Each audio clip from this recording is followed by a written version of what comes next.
This is a reading of An Indecisive God by L.C. Lupus from the short story collection Mostly Rejected. So let's get started. The walls of a nearby warehouse hardly reflected the dull crack that appeared in the still air.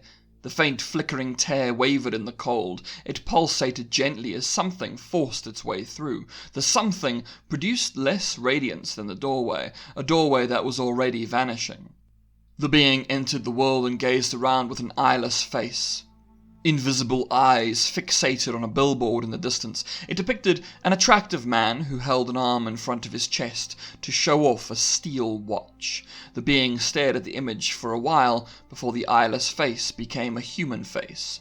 The rest of the nebulous, shapeless form soon took on the appearance of arms, legs, and a torso. An attractive man stood where the crackling doorway once stood. The creature in the shape of a man looked down at the watch on its wrist and then at the walls of the warehouse beside it. There was nothing remarkable about anything it saw with those illusionary eyes. Gazing ahead, it saw a light in the distance and walked towards it. Neon tubing spelled something out, and within seconds the being was able to understand them. It was a drinking establishment. A bouncer was lazily sitting near the entrance. He nodded to the newly formed man and indicated towards the inside. He seemed more interested in the device in his hands than the stranger who'd just arrived. The stranger, in turn, did not see the bouncer as a viable candidate, and so stepped into the building. The air was humid and gave off the stench of alcohol. The being had experienced the smell many times before, and it had never been an invigorating stench. However, he did find himself a candidate there. An electronic screen in the corner showed people kicking a ball around while a male voice spoke over it, and the being stared for a few moments before understanding some of the nuances of this language. A few people were muttering something to each other in another corner, and within a few seconds the being had extracted what it needed. The impeccably dressed man with the steel watch approached and waited patiently for the woman behind the counter to finish serving an old man at the end of the bar. She smiled at the old man when she gave him his drink, and she approached the being with that same smile. "What can I get you? We have a special on brandy and coke at the moment." The being had extracted what it needed from the minds of those in the establishment, and from the screen with its simple entertainment. "Is it possible for us to talk instead? I am not much for the material excesses enjoyed by most people I come across." She uttered a single snort of laughter. "You have quite a stuffy way of chatting, don't you?" She glanced around the bar and then smiled again. "Well, place is dead tonight anyway. What do you want to talk about? You don't look like you're from around here. You new?" "I suppose you could say that. I have a personal tradition ever since I started traveling from place to place. I meet someone who seems worthy of a conversation, and I speak to them. I want to know whether this place is worth keeping around or not, and evaluating an ordinary denizen in that world is a convenient enough means of judgment." Are you a salesman or something?" She leaned against the nearby countertop and crossed her arms. I'm glad I seem worthy of a conversation with you, but don't go letting someone like me help you decide whether or not you like this place. What if I can't do the place justice?" "If an ordinary denizen cannot do their home justice, then perhaps their home is not a place worth keeping around." The disguised being stood perfectly still, its false fingers stowed away in its pockets. "You can tell whether a world is worth sparing by the people inside it. I haven't decided what to do with this world yet. I suppose that's up to you." "What a lot of responsibility." She chortled and looked down for a few moments, the heel of her foot tapping against the floor. "So you're an investor or something then? Looking to see whether this place is worth your cash or something like that? I don't know why you chose a small town like this, but I guess I don't know business too well, do I?" "This isn't about business." The being spoke clearly. "Every place I visit has something of worth, but do the costs outweigh the benefits? Not every place is worth saving, but how does one decide whether something is worth saving? I suppose my methods are arbitrarily or morally indecisive, but who cares?" "Sure?" She didn't look at him when she spoke. "I want to know about the places I visit. I want to know the people. So tell me, what is worth visiting in this place?" "Well, I suppose there's the old campsite down Maine. It's got a statue of some old war hero. Don't remember the name. There's a museum, but there isn't much inside. It's a renovated house, small town and all that. There's the park, but just don't go there now. It's a bit late, and I don't know if a nice guy like you once get mugged. She laughed, but trailed off shortly thereafter. Well, anyway, there's there's this joint. We offer the finest booze in town and some hangover food if that's your fancy. The man nodded at her attempts. The attractions of this place do not interest me. They so seldom do. Let me instead ask about you. Me? Yes. I judge based on who I meet, and you are the first I have met, so may I ask you about yourself? Her eyes scanned the bar. Most of the stools and tables were empty. A few barflies drank in solitude or had quiet discussions with one another, and it was also a Tuesday evening. It was not the busiest day, and so with a sigh, she smiled. Okay. You sure you don't want to drink, though? I have not decided. I will decide soon. He did not wait for her response.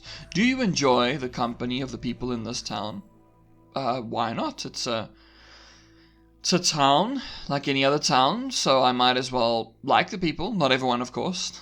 Not everyone is good or worth talking to, but I mean, yeah, the people around here are great. Friendly people. It's how small towns often are. It's a bit bigger than everyone knowing, everyone, though, if you know what I mean. I do. Do you enjoy your job? It pays. I don't need to enjoy it, but don't go telling the manager. She said this with a hand covering one side of her mouth, as if she were telling him a secret. She found it amusing. I get to meet people and have great talks, and every so often I meet a cute guy. It's better than some jobs, so fine with it. It's not like it's a dream job, but not everyone gets to have one of those. The being nodded its head. I understand the feeling. I do not have a job, as you do, but I occupy myself as best I can. It isn't the dream either, but dreams are not worth pursuing for everyone in the universe. Some need to understand their place and make the best of their situation. I suppose. What about you? Tell me about yourself. About myself?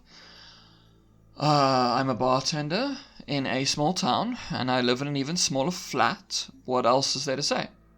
What do you think of yourself? Are you pleased with your place in this world? She turned her head down, but he pressed on. Do you feel that your failings are your own cause, or do you blame the world you live in for unjustly treating you? Excuse me? She looked at him with a confused look in her eyes.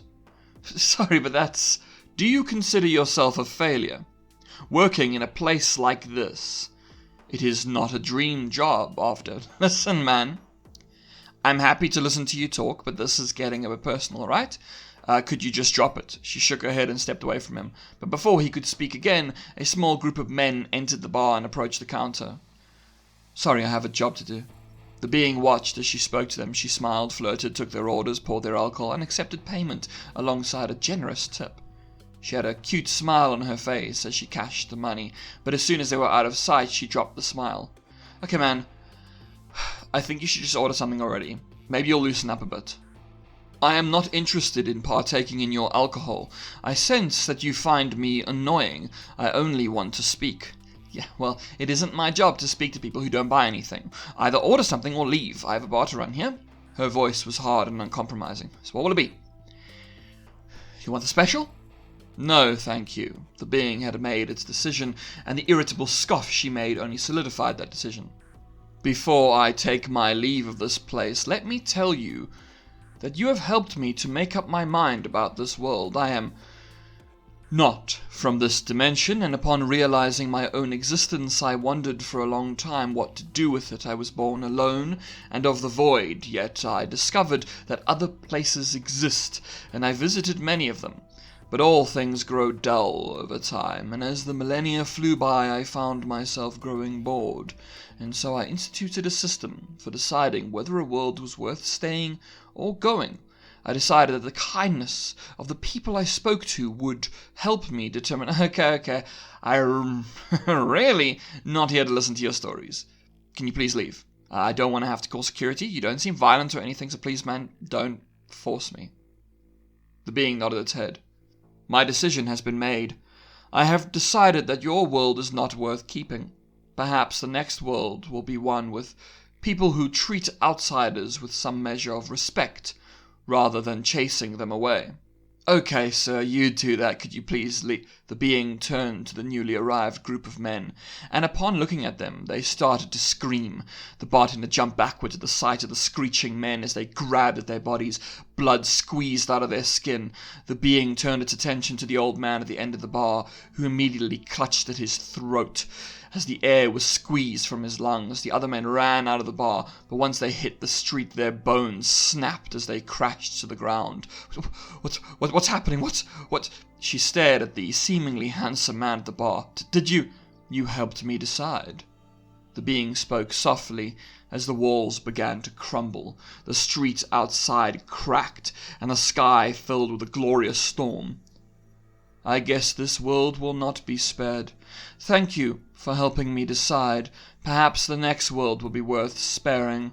But with inhabitants like you, what's the point? I am nothing and everything, Janine. I know all things and I have all power. But even a god or, as you are thinking, a monster can get bored. The being sighed as a nearby car exploded. Even this bores me. But what else is there to do? The being left the bar and started wandering down the street. Destruction followed in its wake. The bartender fell to her knees and wept as the building crumbled and fell in on her. The god who walked the streets did not notice. It had already forgotten about her existence. And that is the end of An Indecisive God, another very happy story. So, if you did enjoy this and you would like to check out some more of my stories, this one is one of many in a short story collection called Mostly Rejected. You can check it out in the description. Otherwise, you can also check out some of my other books if you are at all interested. There is Parked In, which is about a parking space, a sentient parking space, a very, very sweet sentient parking space who has some thoughts about humanity and what they see around them. Or you could also check out Dear Martha, which is an epistolary story told entirely through letters sent from a really horrible person, an academic, who's been sent to an archaeological site, but there is a past he does not wish to speak about, as he sends letters to the woman who no longer loves him. All the while, a slow horror creeps up on him. And those are them for now. So, I hope that you have a great day, weekend, month ahead, and ta-ta.